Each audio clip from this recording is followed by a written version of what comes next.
Kiera Langley yanked the velvet curtain shut on the photo booth and let out a breath. "Okay, you two lovebirds, smile like you mean it," she called with a grin, tapping the camera button and watching the flash light up the tiny booth. She didn't mind weddings. Actually, she kind of loved them even though she'd never admit it out loud. There was something about the way people lit up when they were all dressed up, the way love wrapped itself around the air like perfume. But she wasn't here for romance. She was here to manage the wedding photo booth, make sure drunk groomsmen didn't knock over her backdrop, and keep her boss happy. "Next couple up," Kiera called, brushing imaginary glitter off her blouse and adjusting the prop table. Her feet were killing her, and the music drifting in from the ballroom was way too slow to keep her awake.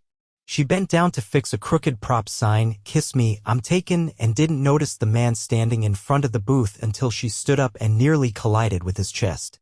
"Oh, sorry," she said quickly, taking a step back. He looked vaguely amused and definitely out of place. No goofy props in hand, no group around him. Just a charcoal suit that fit too well to be rented, a crisp white shirt, and a look in his eyes that made her stomach do something weird. "Is this where the magic happens?" he asked, tilting his head toward the booth. Kiera shrugged. "Only if you consider feather boas and fake mustaches magic." He looked down at the table of props, then back at her. "I'm game if you are." She blinked. "Wait, you actually want to take photos?" "Sure. I was told to mingle." "This seems more fun than small talk with strangers." "You're not part of the wedding party?" she asked, curiosity sneaking in. "Nope.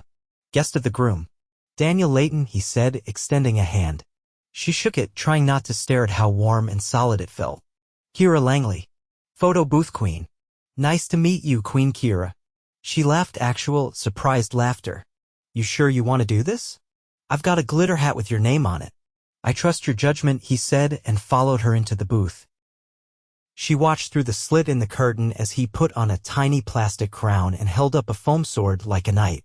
He didn't complain once, even when she made him do 3 poses in a row.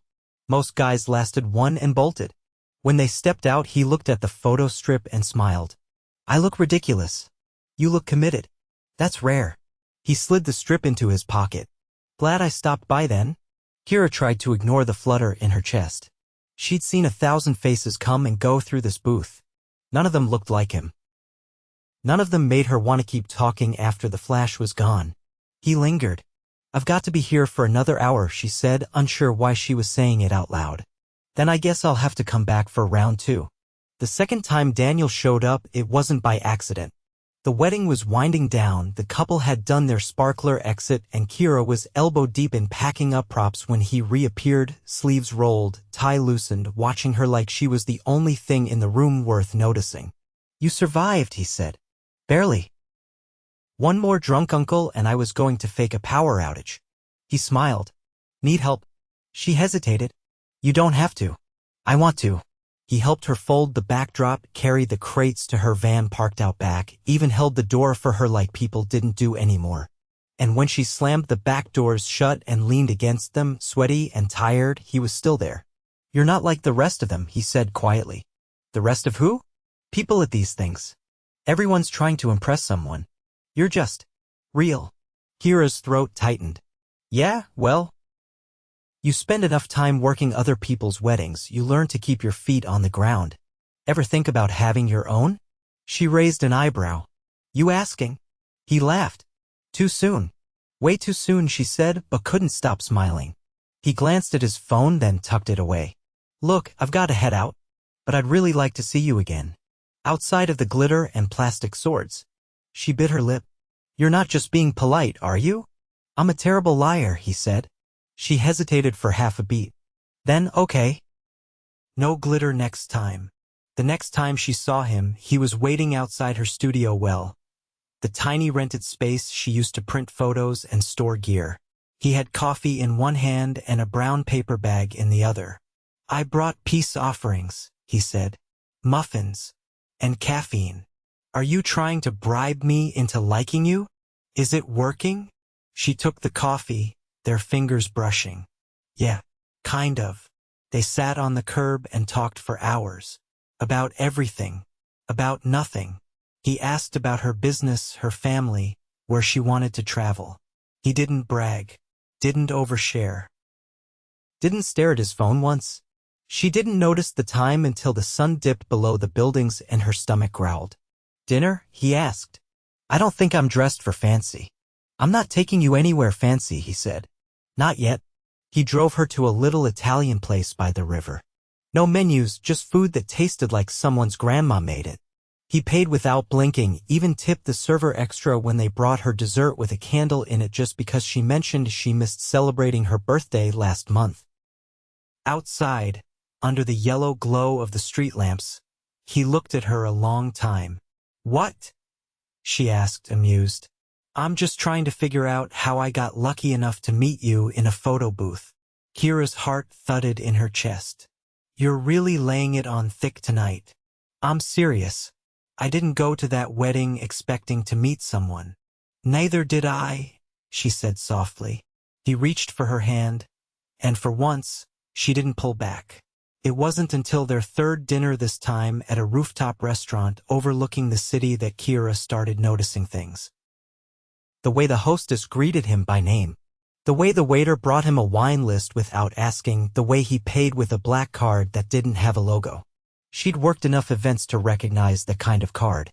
She didn't say anything until they were back in his car, sleek, silver, and definitely not a rental. Can I ask you something? She said, fiddling with the hem of her dress. Anything. What do you do, exactly? He glanced over at her, then back at the road. Real estate development. Commercial mostly. That explains the card. And the car. And the fact that the valet basically bowed when he handed you the keys. He smiled. Yeah. I guess I should have mentioned it. Why didn't you? I didn't want that to be the first thing you knew about me. Kiera looked at him, really looked. And what should I know first? That I meant what I said. About being lucky to meet you. She didn't blink. You're a millionaire, aren't you? Daniel was silent for a beat. Yeah. She nodded slowly. Okay. I like you. The rest. We'll figure it out. He reached over and took her hand again. We will. Kiera didn't realize how deeply Daniel had embedded himself in her days until he disappeared for 4. No calls, no messages, no surprise drop-ins with muffins. Just silence. She tried not to overthink it. Maybe he was busy. Maybe something came up. But by the 5th day, she couldn't stop checking her phone, couldn't stop staring out the studio window every time a luxury car passed. Then on the 6th, her door creaked open and he walked in like he hadn't just vanished into the ether. I didn't mean to drop off the map, he said without preamble. She didn't look up from her editing screen. Then what stopped you? My father. That made her pause. She turned in her chair. Is he okay? Daniel stepped further into the room, his expression more exhausted than she'd ever seen. He's not dying. Just making my life difficult. He wants me to take over one of his companies. I told him I wasn't interested. What does he do? Tech. He built a software empire from his college dorm. Now he thinks I should run it. But you don't want to? I've already built something of my own. It's not enough for him. Kiera leaned back in her chair. So you're a second-generation genius who decided to make his own millions instead of inheriting someone else's? Something like that. He rubbed the back of his neck. He thinks I should settle down. Marry someone with a last name that gets printed on wine bottles. She tilted her head. And is that what you want? I want something real. His gaze locked with hers. No curated connections. No polished arrangements. She stood slowly, closing the distance between them. Then you're in the wrong circles. Not if I'm standing in this room. Kiera folded her arms. You think I'm impressed by money? No. I think you're the first person I've met who isn't. She didn't respond. Instead, she walked past him and pulled open the mini fridge under her desk. I've got flat soda and last week's takeout. Care to dine? Daniel smiled faintly. Sounds better than a catered boardroom lunch. They sat on the floor, backs against the wall, eating cold sesame noodles with plastic forks. He didn't complain once, not even when she spilled soy sauce on his cuff. Later, when the shadow stretched across the studio floor, she asked, what happens if you say no to your father? I lose access to his companies. His connections. Maybe even his name. And you're okay with that? I wasn't. Until recently. She looked at him then, and a strange quiet settled between them. You've got that look, he said after a beat. What look? The one that says you're about to tell me something I won't like. She hesitated. I don't want to be your rebellion. You're not, he said firmly. You're the first choice I've made that's entirely mine. Kiera's chest tightened. That's a lot to put on a girl you met 2 weeks ago. Maybe. Or maybe I just know what I want. She dropped her gaze. I've never had someone choose me like that. Maybe it's time. The next morning, she found a bouquet of wildflowers on her windshield. No note, just color and scent and a ribbon that matched the one on her camera strap. That afternoon, he picked her up in a vintage convertible top-down. Hair wild, laughter caught in the wind as they drove out of the city. No destination, just road and sky and a playlist of old jazz and new soul. They ended up at a vineyard on the edge of the valley. Not the kind with tour buses and souvenir glasses. This one was quiet, tucked away. The kind of place you only found if someone let you in on the secret. How did you know about this? She asked as they walked between the rows of vines. My mother used to bring me here when things got loud. Loud how? He paused, bending to pluck a leaf from a vine. When my father's success started bleeding into everything. She hated the noise of it. The expectations. So we'd come here and pretend the world didn't exist. Kiera watched the wind ripple through the leaves. She sounds like someone I would have liked. She would have liked you too. He turned to her. You're the kind of woman she wanted me to find. She didn't know what to say to that. So she didn't say anything. Just reached for his hand and held it. Later, as the sun dipped behind the hills, a woman in an apron brought them a picnic basket without being asked. Daniel thanked her by name. Kiera raised an eyebrow. Let me guess, she said. You own this place. I invested in it, he admitted. A few years ago. You're just full of surprises. I hope that's a good thing. She pulled out a container of olives and handed it to him. For now. He watched her unwrap the paper around a wedge of cheese. You're not like anyone I've ever met. She popped an olive into her mouth. That's probably because I'm not trying to be. He stared at her like he was memorizing her face. Don't change. Not planning to. On the drive back, she dozed off with her head against his shoulder. When she woke, they were pulled over at the top of a hill, city lights glittering below. I didn't want to wake you, he said softly. She sat up, blinking. How long was I out? Long enough for me to realize I've never felt this calm with anyone. She turned to him. You sound surprised. I am. You make everything quieter. Kiera looked out at the lights. You ever think about what your life would be like if you weren't rich? All the time. And? I think I'd still find you. She didn't respond. Just leaned over and kissed him. Quietly. Deliberately. Like she wasn't afraid of what it might mean. He didn't try to deepen it. Didn't push. Just kissed her back with the same kind of certainty. When they pulled apart, she whispered, I don't do halfway. Neither do I. As the car wound down the hill, neither of them said anything. But everything had changed. Kiera turned the key in the lock and stepped into the studio, arms full of new print paper and a rental lens case dangling from her shoulder. She froze halfway through the door. Daniel was already inside. He was sitting on the floor near her printer, his jacket draped over a chair, sleeves rolled, flipping through a binder of her past wedding shoots. He looked up, caught in the act, and actually looked sheepish. You left the door open when you ran to the supply shop. I didn't want to wait in the hallway like a lost dog. Kiera set her things down on the desk and crossed her arms. And you thought, now's a great time to snoop? I wasn't snooping. I was admiring. He held up the binder. You have a way of catching the exact second people fall into each other. She pulled the binder out of his hands and returned it to its shelf. Those aren't for casual flipping. There's a lot of emotion in those pages. I noticed. Daniel rose to his feet, brushing his palms against his trousers. One couple was crying in every photo. In a good way. That was the Walters wedding.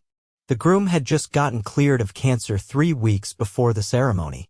He blinked. Wow. Yeah. He took a step closer. You carried their stories with you. Kiera didn't answer that. Instead, she moved to her desk and began unboxing the print paper. What are you doing here anyway? I thought you had some kind of investor meeting. I canceled it. She stopped mid-cut. You canceled a meeting you said took a month to schedule? I did. Why? Because I've been thinking about something, and I needed to see you before I convinced myself not to say it. Kiera set the scissors down slowly. That sounds potentially insane or romantic. Or both. Daniel ran a hand through his hair. I don't know what this is between us yet. But I know I haven't had a single day since I met you where I didn't want to be near you. She sat on the edge of the desk, watching him. And now you're canceling meetings because of it. I'm not great at waiting around for the right moment. I've been doing that most of my life. Waiting to be told when I could take over, when I could step aside, when I could speak up. And you think I'm part of that shift? I know you are. She hesitated. You don't know everything about me. I know enough to want to know more. Kiera stood. You say that like you're used to skipping the hard parts. What are the hard parts? Like how I grew up in a one-bedroom apartment with my mom rebuilding her life from scratch. Or how I've worked every weekend for the last 6 years. Or the fact that I don't know what a real vacation looks like because if I don't work, I don't pay rent. Daniel didn't flinch. Then maybe it's time someone gave you a weekend off. I'm not something you can fix. I don't want to fix you. He stepped closer. I want to stand next to you while you keep building whatever it is you're building. Kiera's jaw tightened. You don't get to swoop in and rewrite the rules. I've been doing this on my own. And I admire the hell out of you for it. But sometimes having someone doesn't mean giving up your independence. It just means there's someone in your corner when you need to breathe. Silence stretched between them. Then she said, why are you really here? Daniel opened his mouth, then closed it. He reached into his jacket pocket and pulled out a folded envelope. He held it out. She didn't take it. What is that? It's a gallery space. I signed the lease. Her eyebrows shot up. A gallery? For what? For you. To exhibit your work. Weddings, portraits, anything you want. You've been making art out of other people's stories. I thought maybe it was time someone made space for yours. Kiera stared at him. You didn't ask me. I was going to. But then I realized you'd probably say no out of reflex. Because this feels like too much. Because you're not used to someone betting on you. She folded her arms tightly. You think this is romantic, but it's not. It's overwhelming. You can't just hand me a gallery like it's a bouquet. Daniel's voice softened. It's not a gift. It's a partnership. You'd run it. Curate it. I already hired someone to handle the admin side so you're not buried in logistics. Kiera pressed her hands to her temples. Why are you doing this? Because I believe in you. And because if I don't tell you that now, I'll regret it. Her throat burned. He added, you don't have to say yes today. Or at all. But I needed you to know. She didn't speak for a long time. Then she looked at the envelope. Leave it here. I'll think about it. Daniel nodded. I'll wait for your answer. No pressure. He moved to the door, but before he opened it, he turned back. You once said you don't do halfway. Neither do I. So whatever this becomes, I'm all in. When the door closed behind him, Kiera stood in the middle of the studio, envelope in hand, hard a mess of questions she hadn't dared ask herself until now. That night, she didn't sleep. Instead, she pulled out her old hard drives, flipped through forgotten folders of photos she'd never shared, snapshots of her neighborhood, street portraits of strangers, self-portraits taken on timers when she was experimenting with light and shadow. She hadn't touched them in years. The next morning, she called the number listed on the lease's contact form. The woman on the other end answered, Langley and Company. Gallery, how can I help? Kiera blinked. He already named it? Yes, ma'am. Would you like to schedule your first meeting to view the space? She hung up without answering. The gallery wasn't far, just a few blocks from her studio. She walked there that evening just as the sun dipped low and the sidewalk turned gold. The building was quiet. Brick with tall windows and a clean, modern sign. Langley and Company. She pressed her palm to the glass and stared inside. The space was empty but full of possibility. Behind her, a voice said, You came. She turned. Daniel stood there, no suit, no polished smile. Just him, hands in his pockets, hopeful. I didn't say yes, she said. I know. But I didn't say no either. I can work with that. They stood like that, dusk curling around them, the city humming in the background. She finally said, You scare me, Daniel. He nodded. You scare me too. Then she stepped forward and took his hand. Let's be scared together. The gallery opened on a Saturday. It wasn't a grand affair, at least, not in the way people expected from someone like Daniel. There were no velvet ropes, no press releases, no string quartets or champagne towers. Just soft jazz echoing through the space, warm pendant lights glowing above carefully hung photographs, and a steady hum of voices from friends, artists, and the few clients Kiera had invited. She stood near the entrance wearing a sleeveless black jumpsuit and silver earrings her mother had mailed from North Carolina with a handwritten note that said, "I'm proud of you, baby." She clutched that note in her palm for a few seconds every time the nerves tried to claw their way up. Daniel hadn't arrived yet. He'd said he'd come, of course. But that was before the invitation had quietly spread through city circles. Before a well-known collector had RSVP'd. Before a councilwoman had asked if she could bring her husband. Kiera scanned the room filled with faces she barely knew, some holding wine glasses, others leaning in to study her photos, frames of unscripted joy, stolen glances, and quiet moments that had lived too long on her hard drives. For the first time in years, she wasn't hiding behind a lens. "Your eye is incredible," said a tall woman with gray streaks in her hair, pausing in front of a portrait of an elderly couple dancing barefoot in a backyard. Kiera nodded politely. "Thank you. You captured something most people miss. Stillness inside movement." The woman smiled. "That doesn't come from training. That comes from truth." Kiera managed a quiet thank you before slipping toward the back of the gallery, needing air. She stepped outside into the alley, the hum of the opening muffled by the door. A moment later, it swung open again. Daniel stood there in a navy jacket, no tie, top button undone. His hair was tousled like he'd driven with the windows down. "You disappeared," he said, leaning against the brick wall beside her. "I needed a minute." He looked at her for a long time. "It's beautiful in there. I feel like I'm standing in the middle of my own skin with strangers pointing at it. Most people would kill to have their work seen like this." Kiera glanced up at the sky. "I never thought I'd want to be seen." Daniel didn't touch her, didn't move closer. He just said, "You deserve to be."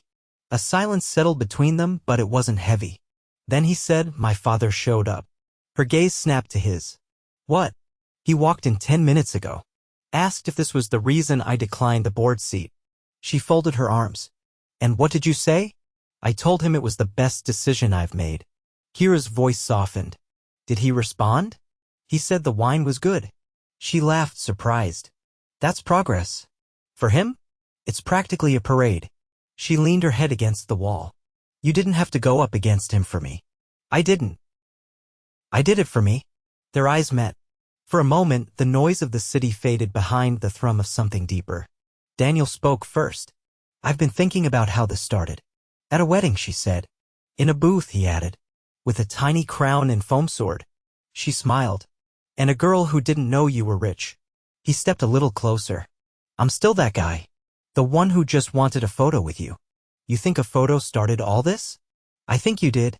She reached for his hand, fingers brushing his gently. "So what now?" He reached into his jacket pocket and pulled out a small, worn envelope. Not the sleek kind he usually preferred. This one looked like it had been handled too many times. "I wasn't sure when to give you this," he said. She took it hesitantly and opened it. Inside was a single photo strip. The one from the wedding. The one she never remembered printing. The first frame, her laughing. The second, his hand touching hers. The third, them looking at each other.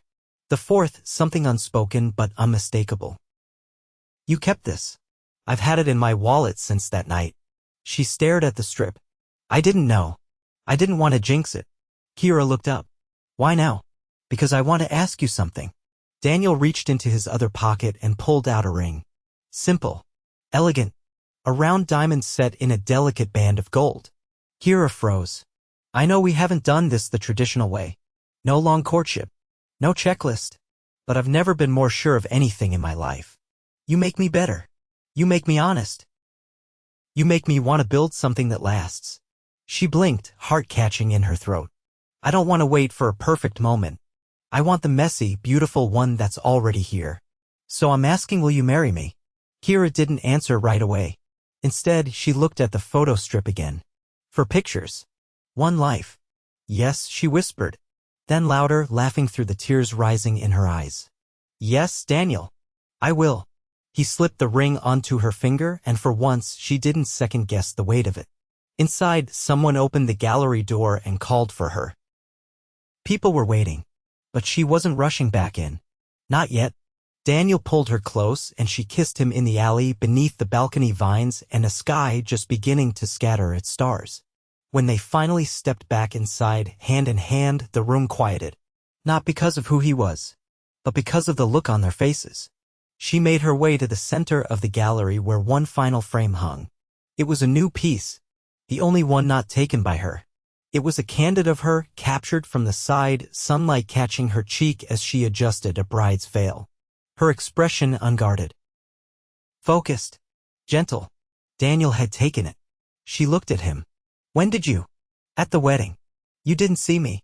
I never see myself like this. He stepped behind her, arms around her waist. That's how I've always seen you. She leaned into him, the room blurring around them. Outside, the city moved on. But inside that gallery, time waited just long enough for two people to finally arrive at the same place. Together. The courthouse was smaller than Kiera had imagined. No arched ceilings or grand marble staircases. Just a modest building tucked between a florist and a bail bonds office with a faded state seal mounted above the entrance and a humming air conditioner that struggled against the late spring heat. Daniel held her hand as they stepped through the security checkpoint. You sure about this? She looked up at him, the morning light catching the edge of his jaw. If I wasn't, you'd already be outside holding an iced coffee and wondering where I went. I would have hunted you down. I'd like to see you try in those shoes. He leaned in, brushing his lips just beneath her ear. I'd find you. She didn't doubt it. They didn't need a crowd. Kiera's mother had flown in the night before and now stood near the benches, dabbing the corner of her eye with a tissue she refused to admit was soaked. Daniel's sister, whom Kiera had only met once but already adored, stood beside her in a sunflower dress, recording everything on her phone with quiet reverence. The justice of the peace looked up from the clipboard. You've both signed the affidavit? Daniel nodded. Twice. Just in case. Kiera glanced down at her dress. It wasn't white. It was a pale lavender thing she'd found in a consignment shop 2 blocks from the gallery. She'd added a silver belt, the same one she wore the night of the opening. Her hair was curled loosely, one strand pinned with a photo strip pressed beneath a clear clip. The first photo. The one where she was laughing. Daniel wore charcoal. No tie. A boutonniere made of thistle and rosemary clipped to his lapel by his sister in the parking lot. His hand never left hers. The ceremony was short. No vows beyond the ones required by law. But when the officiant said, "You may kiss," Daniel didn't hesitate. He cupped her face like she was something rare, precious, and kissed her with a kind of quiet wonder that made the entire room disappear. Outside, the florist next door had stepped out to smoke and clapped when they emerged. You two look like magazine people, she said, flicking ash into a coffee cup. Love that color on you, sweetheart. Kiera thanked her, laughing as Daniel opened the passenger door of his car and bowed like a chauffeur. Where to? She slid in. You tell me. He pulled off the side street, merging into traffic. Someplace no one knows us. They ended up 2 towns over, in a converted greenhouse cafe with overgrown ivy and tables made of reclaimed wood.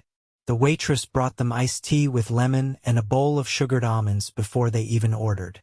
Daniel reached across the table and laced their fingers together. You ever think we'd end up here? He asked. Kiera smiled. Not even once. I thought I'd be in a penthouse marriage with someone who calculated net worth like blood type. I thought I'd be alone. By choice. He traced the edge of her ring with his thumb. I feel like I'm still catching up to you. You're not behind, she said softly. We just started from different places. They stayed until the sky turned amber and the cafe lights flickered on. Then he drove them to a small inn off the highway where the owner greeted them like old friends and handed them a brass key with a faded tag. Room 4. Inside, the room smelled like lavender and cedar. A clawfoot tub stood near the window and a small vinyl player sat beside the bed. Daniel lit one of the candles on the nightstand, then turned to her. No distractions, he said. No obligations, she replied. He pulled her into his arms and they sank into each other like they'd never been apart. The next morning, sunlight spilled through the gauzy curtains. Kiera woke first, her head on his chest, her hand resting over his heart. He was still asleep, mouth slightly parted, one arm curled protectively around her waist. She watched him for a while, memorizing the curve of his lashes, the faint crease between his brows. The weight of him beside her felt safe. Right? When he stirred, he looked at her, still half asleep. Are we still married? She nodded. Too late to run now. Good, he murmured, pulling her closer. Back in the city, things shifted.